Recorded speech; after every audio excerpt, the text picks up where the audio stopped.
BCCI recently fired all its national team selectors. Ex-committee could not finish their terms. Job circular have been posted for new applications. Who in their right mind would apply for these positions? Cricket is among the few legal recreational drugs in India, and the BCCI are the only ones selling it. There might be many applications pouring in as we speak, but a job arguably more important than even that of the India head coach will now be most eligible people's last choice. A commentary job is much less work and comes with much less accountability and much more exposure and glamour. And with broadcasts branching out into regional languages, there are more commentary jobs out there than ever before. Coaching pays more, and there is often a public outcry if your contract is not extended, let alone if you are unceremoniously sacked. Selectors, punching bags for those who follow the sport and those who play it, fulfill an unpopular but crucial role. Even the easiest part of the job, selecting the first 15 in consultation with the team management, by its nature doesn't endear them to people. In a country with a high volume of talent available, you are disappointing 10 or so players at any given selection meeting. You must balance what is best for the team with keeping players who are close to selection motivated. It is outside of picking the top 25 cricketers that your skill, your eye, your hard work, really shine through. You keep the next set of 25 identified and ready. You do this by watching matches that are not on TV, traveling to games all over India where you don't always get replays. You tap into your informal network of junior selectors, coaches, match referees and umpires to add context to some of the numbers you get from matches you haven't seen. You manage these players' progress to a stage where they become contenders and catch the eye of the national captain and coach, who can't possibly keep track of all the performers in domestic cricket. At least that's how the setup worked until the tours were curtailed during and after the COVID-19 pandemic.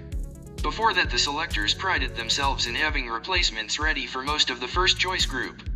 That system broke a little, and India have been among the slowest to reinstate developmental cricket in the aftermath of COVID. Looking at the bigger picture, the selectors make more significant decisions than the team management. They decide the direction the team takes in the long run. Of course, they do it in unison with the team management, but at least on paper the final call belongs to them. The on-paper part is significant here. Chetan Sharma, the recently sacked chairman of selectors, and his team will tend to agree. If they can be dismissed so easily, presumably by the board president or the secretary, is it wise to have one of those officials, usually the secretary, sit in on each selection meeting and the other, usually the president, ratify each selection?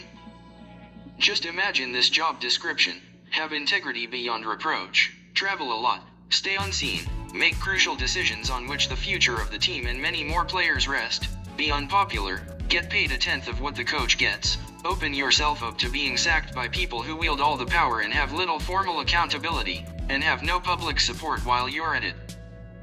It is no surprise that the sharpest minds and bodies among retired cricketers choose other avenues as far as possible. And the latest turn of events has not done anything to make the job more attractive at a time when India desperately needs to put their developmental systems back on track.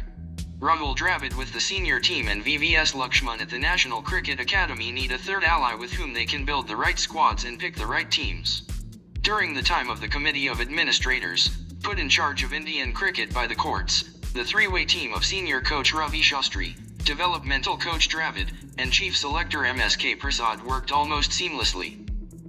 When India should be discussing progressive steps, such as whether they need a director of cricket to ensure similarly smooth operations, or if they need to split their coaching teams for red ball and white ball cricket, or if the selectors need more technical support in terms of videos and data, or if they need a younger, more recently retired representative on the selection committee to bring in first-hand T20 knowledge, there has instead been a massive step backwards.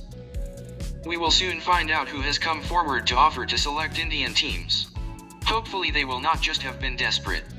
Hopefully they will quickly be able to get into a working relationship with the team management, because we are already on the road to the 2023 World Cup and in a critical period of transition in Test cricket too.